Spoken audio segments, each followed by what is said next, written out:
Welcome to Ciao, Living Italian Style.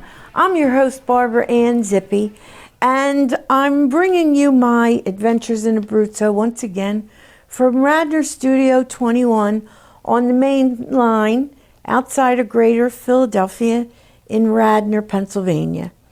But you may be watching this on YouTube anywhere, and even in Italy. I understand that YouTube actually gets closed captioning in other languages, so who knows. But anyway, what I wanted to tell you, if you've been watching the show, I waited to the end of one of the last programs to mention about swag, that if you comment or send us some information that you've watched our show and the town that your family is from, or share a story about your relatives with us on email at ciaobellalivingitalianstyle@gmail.com, then we'll send you one of these swag products, Ciao Bella Living Italian Style shopping bags, that thanks to my friend Gianluca Puccello, who owns the Italian newspaper La Cerba in the Abruzzo region of Italy. He introduced me to one of his advertisers, Baldo Promotions, and I went there and tried an order of these new t-shirts and shopping bags. So we want to share them with our viewers. So if you're out there, and drop us a note or make a comment below and know how we can get in touch with you through your station, then you'll receive one of these bags. So in the meantime, if you'd like to know a little bit more about Gianluca's La Cerba, they're on Facebook. They give you all the news of the region that's happening today, and it's very interesting.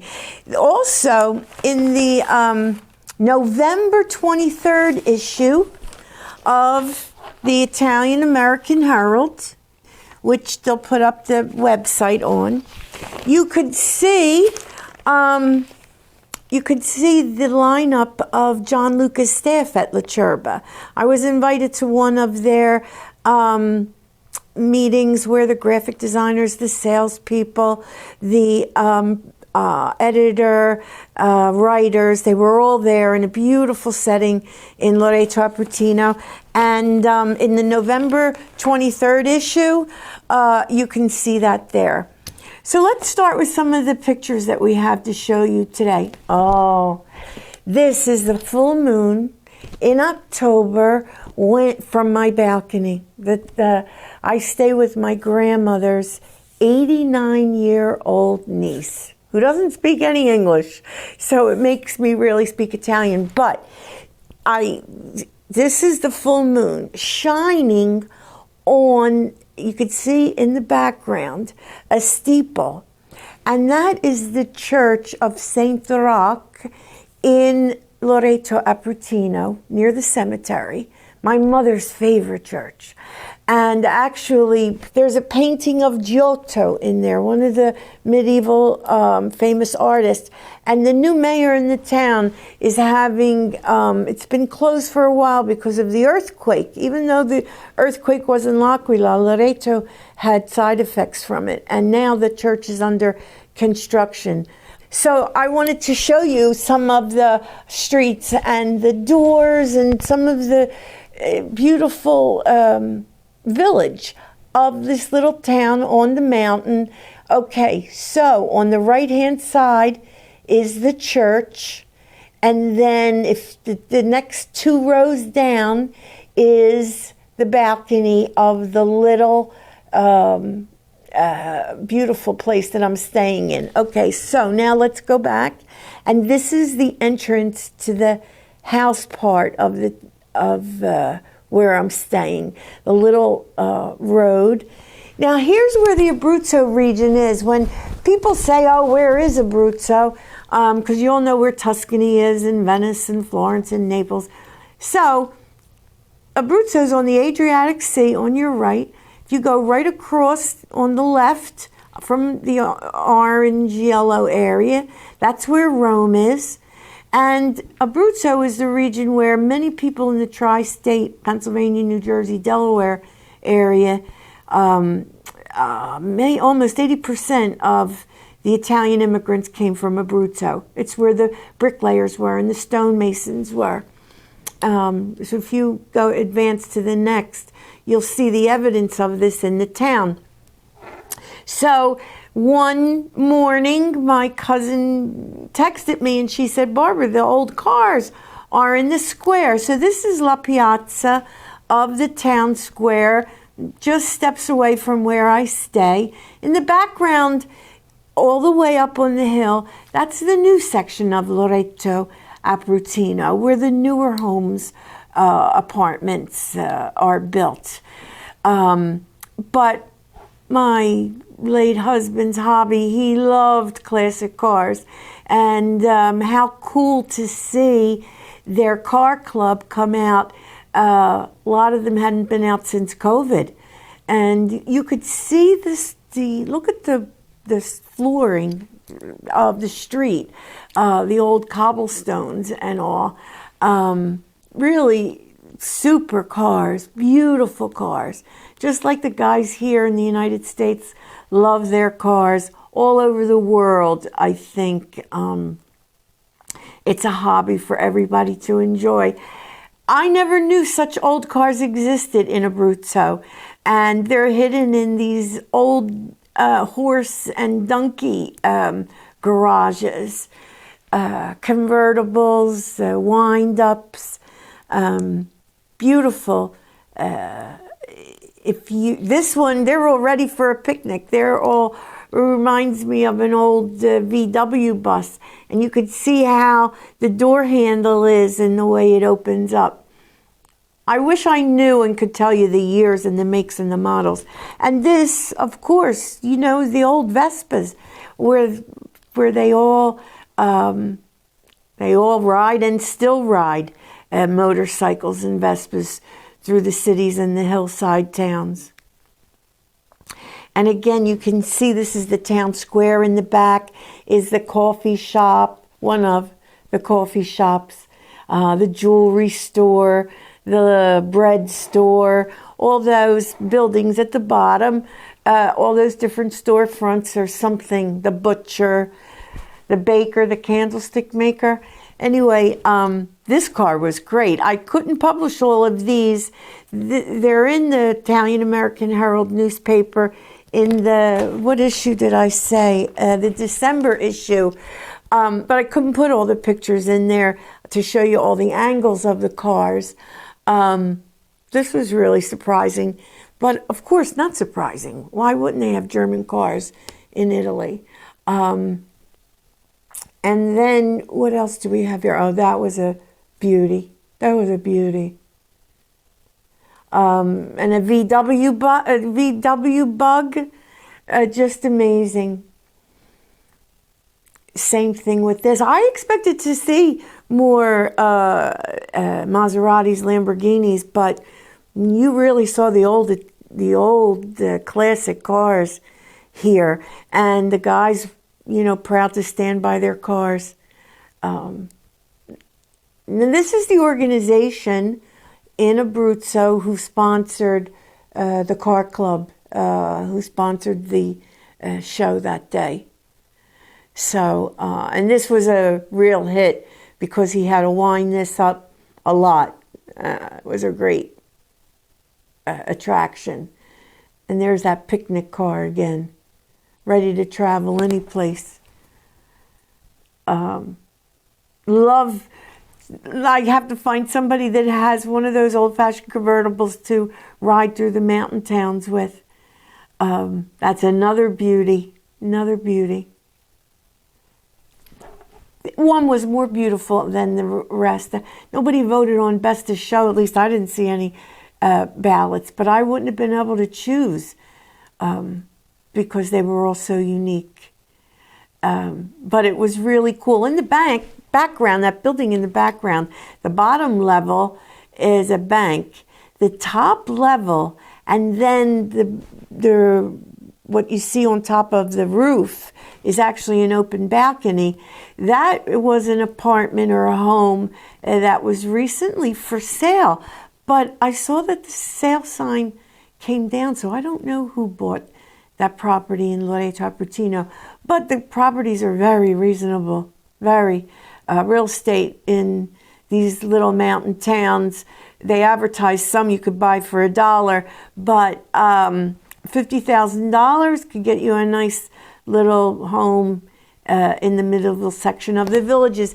In Wildwood, New Jersey, in June, we have a thing called the Race of the Gentleman, related to this little red car. And cars come in from all over the world to and the country to race on the beach in Wildwood. Last season, I guess it would be 22 or 23, they got rained out, and there was a guy that came all the way from Italy with his car, and it was a rain out of the Race of the Gentleman. But this was the only car that had a woman standing with it, that a woman owned, and I thought, she was the only female owner of a classic car at that show, but it was a cool one. Okay, so this is outside the museum, and I'm going to show you this book. This is the Acerba Ceramic Museum in Loreto Aprutino. When you hear of ceramics, you're going to see some visuals of them. A lot of times the Americans think of ceramics and pottery, and our grandparents made beautiful nativity statues and things like that. Well, ceramics in Italy have a different connotation, and they go back centuries.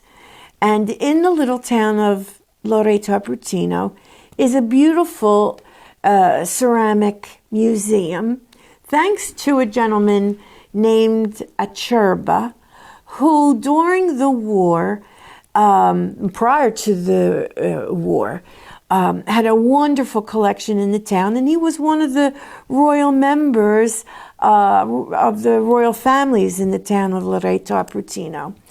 A very good man. He had an extensive collection, many that came from Castelli, which is the famous ceramic town in the region of Abruzzo. However, this museum, related to Acerba, the gentleman, the Acerba Museum, he took the pieces that were the most rare that he collected over years and years in his home. And during the war, he had them hidden among the farmers in the various countrysides, like you have seen some of the countrysides in some of our prior videos.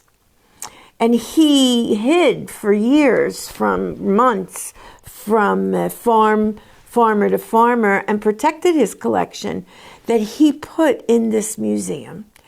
There are pieces that are dating back before Christ. This is one of the oldest pieces in the museum.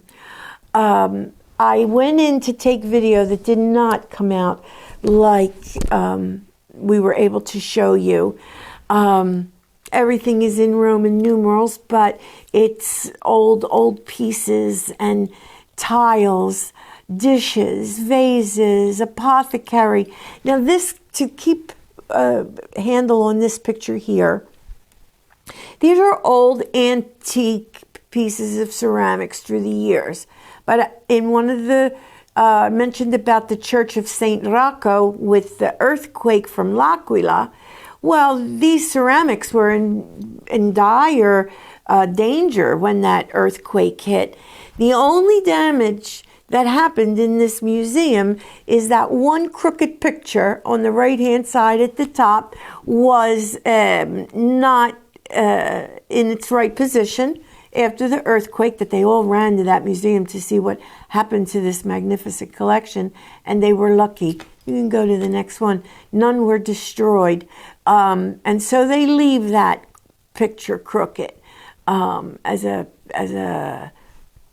just a piece of history. And here was the man at Cherba who took the time, who collected this magnificent collection, room after room, priceless pieces. And then he took the outside of which you had seen earlier, he took his home there and left it and made it into a museum that anybody could enjoy today. And the town is very proud of that, and it's part of the foundation. So now, of course, we're always having to eat. My cousins, we have this thing called Hot Pockets, where you have a little bit of ham and a little bit of cheese inside. You put it in the toaster oven or the oven and you bake it. Well, this is their Italian version of Hot Pockets. And they make the dough. I mentioned to you before that the Nobilio sisters were raised around a bakery that their grandfather had and their father. And then their father opened a restaurant when they were teenagers. And their mother, Antonietta, too. And so here in a cold winter's month, we were making homemade calzones. There you see some of the ham with pieces of cheese. Each individual piece of dough is rolled out and looked like giant raviolis if you've ever made raviolis in an Italian household. And this is out of the smallest of kitchens. It's amazing. I'm going to have to take some video on one of these trips of what we're dealing with here. But you have to make like 30 of these because they go fast. 10 people can eat 3 of them very easily. So once you make all these calzones, then do we see, let's see where the kitchen preparation is. Hot oil. 2 or 3 at a time. And here, my cousin Carla, she's going to kill me for showing this picture.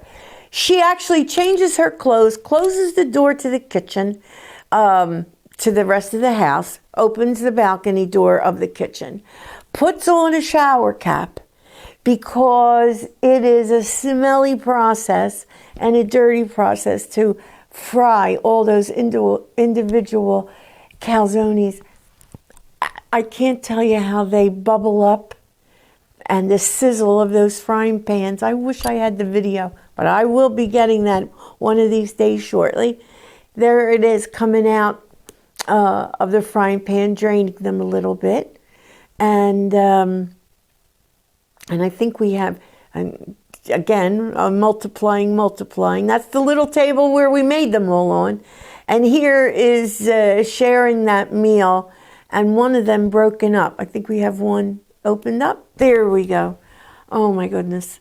It was a fun afternoon and a very simple thing to make. But the more hands you have, the quicker it goes. Now this is Antonietta. We were celebrating there last Christmas. And she's my hostess, my grandmother's niece, who I live with. Her husband, Ramo, and she ran the bakery, had a bakery factory in the town of Pescara, and then also opened a restaurant named Mr. Magoo at one time in the town of Loreto Aprutino. She's a wonderful woman.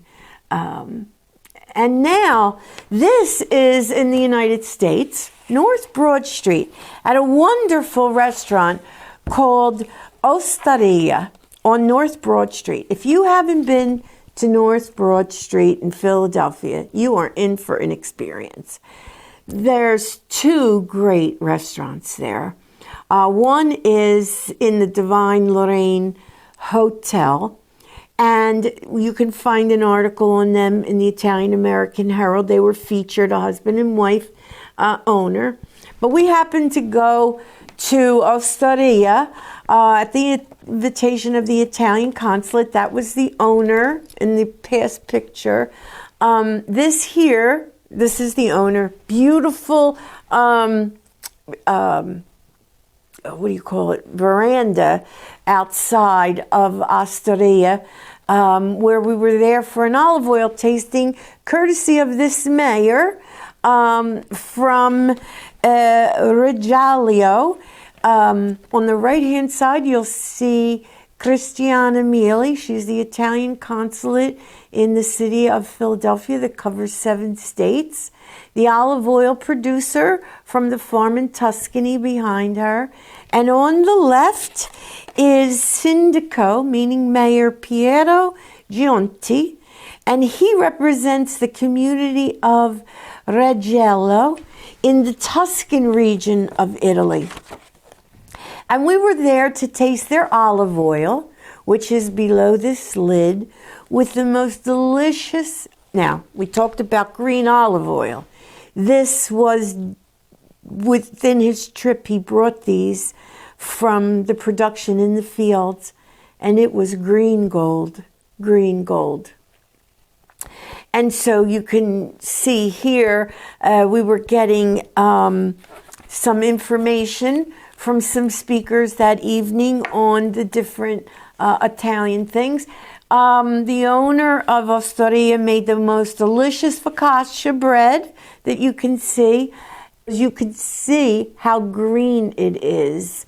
The different olive oils from the regions in Italy, when they're from the farm with only one of an olive variety, the purity in it is magic. So then they give you the bread, and the next picture shows, this was the chicken liver crostini. Oh my God, this was delicious. I took the menu so that I could show you. This was the pappardelle with wild boar, cocoa, and Parmigiano Reggiano cheese.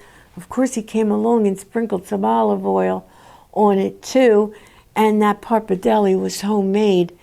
The menu was amazing, but words won't describe it. The pictures will. And that take name of that restaurant, Osteria, North Broad Street in Philadelphia. You definitely want to go there. Ask for Jeff, the owner. There he is. And now he's showing us a wood-grilled Fiorentina with grilled radicchio, braised Tuscan beans that were served with that, and the presentation of his meat dish was absolutely stunning. He did a wonderful job. The mayor was overjoyed to be entertained by him, and here it was cooked just right. And the next slide will show you, that's those beans. I was telling you about the Tuscan braised beans that were delicious, along with pouring olive oil direct onto your meat dish. It was succulent, and you could cut that with a butter knife. Now here, the green olive oil is over a panna cotta, and Jeff did an unbelievable job creating that menu and the presentation. The wait staff was great.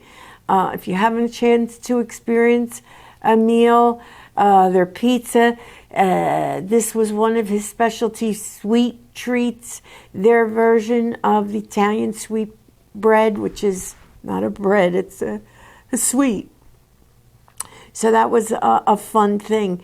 Now, I think we have enough time for this. Is this the end before? Okay, we're going to run this video as I'm talking. I'm going to tell you what it is, and then I'm going to stop talking for a little bit. This is the mayor that visited from Tuscany, from the region of Reggello, and that's outside of Florence. Of course, they're speaking in Italian. You might be able to make out a little bit of the translation. The fields in Italy of the different olive regions produce the different colors and qualities of oil. It's a product all Italians are proud of.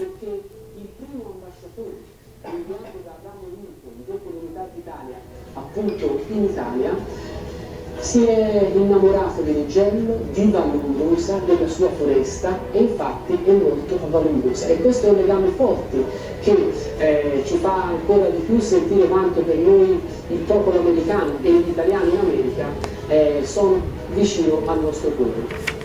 Quindi venite a Regello perché troverete tanti amici pronti ad accogliervi. Regello è un comune che si trova ad est di Firenze, ma è vicinissimo anche alla città. Actually, this is promoting tourism in Tuscany, just like we're promoting tourism in Abruzzo. You could see a little bit of Tuscany and the vineyards there. If you've watched our prior videos of Abruzzo, there's a more hilly region. This tends to look like a flatter region, but every region has its own beauty and magic to it. Nell'anno 1000.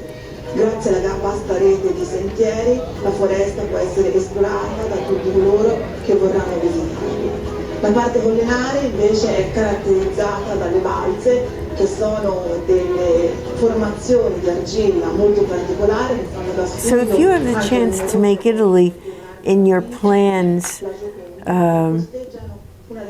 let's see, 2025 coming up will be the Jubilee year in Italy, which is a special year, the 25s, the Jubilee years. They happen once every 25 years, and the churches have these golden doors that are only open on the 25th year, so 4 times in a century, and one is coming up. I was blessed to be there in the year 2000, so I'm looking forward to going back in 25.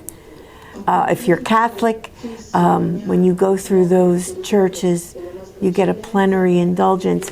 That was just recently showing you Giorgia Meloni, the new Prime Minister of Italy, was in that picture. And, you know, the farmers take their olive oils on display all over Europe.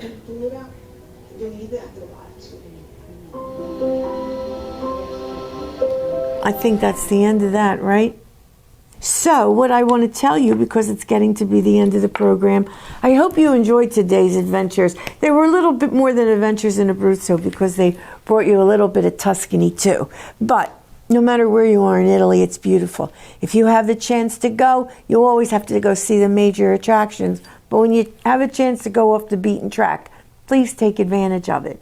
In the meantime, if you tuned in late and didn't hear, drop us an email at ciaobellalivingitalianstyle@gmail.com. Tell us what you think of the show. Give us what your Italian experience is or where your family is from. And receive one of these swag bags made in Italy by Baldo Promotions, courtesy of Ciao Bella Living Italian Style. So until we meet again, as Padre Pio always would say, pray, hope, and don't worry. I wish you all the best. Until we meet again, I'm Barbara Ann Zippi with Ciao Bella Living Italian Style. Oops, how can I forget to share with you Jerry Tempesta and his group of doo-wop buddies. These are all Vietnam veterans who have sang with various doo-wop groups throughout the years. Jerry Tempesta on the right is up for the Medal of Honor. They're very courageous Vietnam veterans. And they honored me by singing at the open house for the Italian American Herald Achievers event that we had at Renaissance Estates near the stadiums in South Philadelphia. So as the credits are playing, listen to the doo-wop sounds of Jerry Tempesta and his merry men, all Vietnam veterans. Just what you mean to me. Mean to me. I love you with all my heart, and I adore you in all your good charms. I want you to do your part. So try open up. Life is but a dream, and we can we can make our love until we take part in my life, my love, that is my dream. It's my